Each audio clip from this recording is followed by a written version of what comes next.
প্রিয়রঞ্জনের আসল রূপ জেনে গেল আঁখি। সম্পূর্ণ জানতে ভিডিওটিতে একটি লাইক করে দেখতে থাকো। গল্পের শুরুতেই দেখা যায় গোড়াকে নিয়ে যথেষ্ট চিন্তার মধ্যে রয়েছে পলি, আর সেই জন্য চলে গেছে প্রিয়রঞ্জনের কাছে আর বলে, দাদা তুমি যেই কাজটা করলে সেটা একদমই কিন্তু ঠিক করলে না, এটা কিন্তু অনেক বড় ভুল হয়ে গেল। প্রিয়রঞ্জন তখন বলে, ভুল? কিসের ভুল হয়েছে? না না, আমি তো কিছু বুঝতে পারছি না। আর তখনই পলি বলে, তুমি গৌরবকে তোমার চেয়ারে বসিয়েছ, খুব ভালো কথা, কিন্তু তার পাশে তো একটা চেয়ার রাখতে পারতে যেখানে আমার গোড়াকে বসাতে। আমার গোড়া তো তোমার সাথেই কাজ করেছে, এতগুলো বছর তোমার কথায় উঠেছে আর তোমার কথায় বসেছে, তারপরেও তুমি কি করে এতটা অন্যায় ওর সাথে করতে পারলে বলো তো? তখনই প্রিয়রঞ্জন বলে, আমি দেবাকেও ওখানে বসাতে চাইনি, গৌরব নিজে থেকে দেবাকে ওখানে বসিয়েছে, তো সেক্ষেত্রে আমার কিছু করবার ছিল না। পলি বলে, তুমি চাইলে অনেক কিছুই করতে পারতে, কিন্তু তুমি এখন আর কিছু করতে চাইছো না। কি ভেবেছোটা কি তুমি? আমি কিছু বুঝতে পারছি না? আমি সবটা বুঝতে পারছি। এইভাবে তুমি আমার ছেলেকে ইগনোর করতে পারো না। কিন্তু প্রিয়রঞ্জন বারবার করে একটা কথাই বলতে থাকে যে সে আগের মতোই আছে, সে একটুও বদলায়নি। ঝিলিকের সাথে কথা বলতে চলে এসেছে গৌরব, কিন্তু কিছু একটা লুকাচ্ছে, আর সেটা খুব ভালো মতনই বুঝে গেছিল ঝিলিক। তাই বলতে থাকে, কি ব্যাপার বলুন তো, হ্যাঁ কি লুকাচ্ছ তুমি?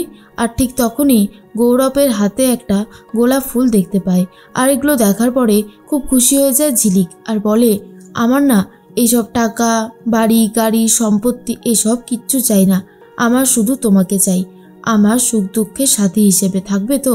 গৌরব বলে, অবশ্যই থাকবো, তুমি তো আমার সব, তোমাকে ছেড়ে আর কোথায় যাব বলো তো? তুমি একদম ভেবো না, সারাটা জীবন আমি তোমার সাথেই থাকবো। তার মাঝখানেই দেখা যায় যে অনিমেষ রায়ের বাড়িতে চলে গেছে পিয়ারকে দেখে অনিমেষ রায় বুঝতে পারে আবারও কোনো উদ্দেশ্য পূরণ করার জন্য এখানে এসেছে পিয়ারকে, এছাড়া আর কিচ্ছু হতে পারে না।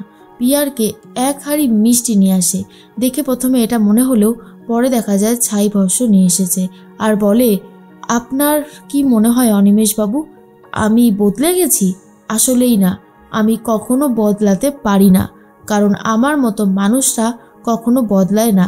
ভিলেনরা যদি ভালো হয়ে যায় তাহলে গল্প তো শেষ হয়ে যাবে, তাই না? আমি একটা অন্য রূপ ধারণ করেছি, যেই রূপে আমি অনেককে ঘায়েল করব। আপনাদের মেয়ে ঝিলিক, ও তো 9টা মাস এখন ব্যস্ত থাকবে সন্তানকে জন্ম দেওয়ার জন্য, কিন্তু শেষ পর্যন্ত কি শেষ রক্ষা হবে? ঝিলিক কি আদৌ সুস্থভাবে সন্তান জন্ম দিতে পারবে? তখন রেবতী বলে, প্লিজ আমার মেয়ের কোনো ক্ষতি করবেন না, আর ঝিলিকের গর্ভে যে আছে সে তো আপনারই বংশধর, তাহলে আপনি এরকম করছেন কেন পিয়ারকে বলে, কি করব বলুন, আমি যে মানুষটাই এরকম, আমি খুব একটা ভালো মানুষ তো নই, তাই আমি কোনোদিন ভালো হতে পারবো না, আমার যা ইচ্ছা আমি সেটাই করব।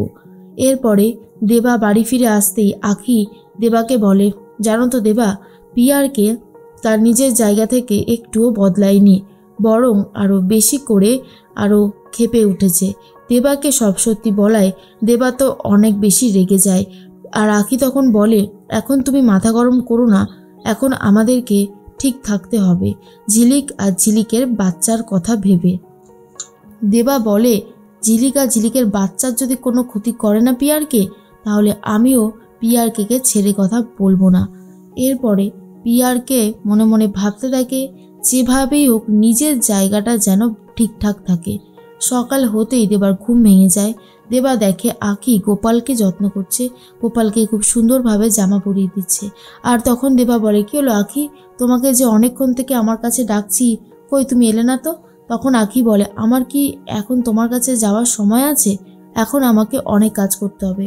এই যে গোপালটাকে দেখছো, এটা আমি ঝিলিকের ঘরে এখন রেখে আসবো।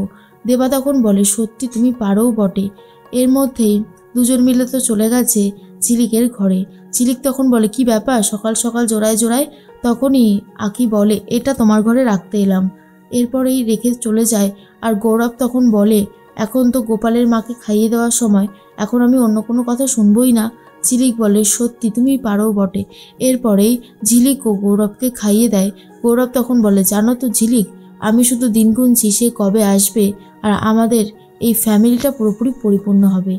কিন্তু পিয়ারকে বলছে পিয়ারকে কোনোভাবেই ঝিলিকের সন্তানকে এই পৃথিবীতে আসতে দেবে না।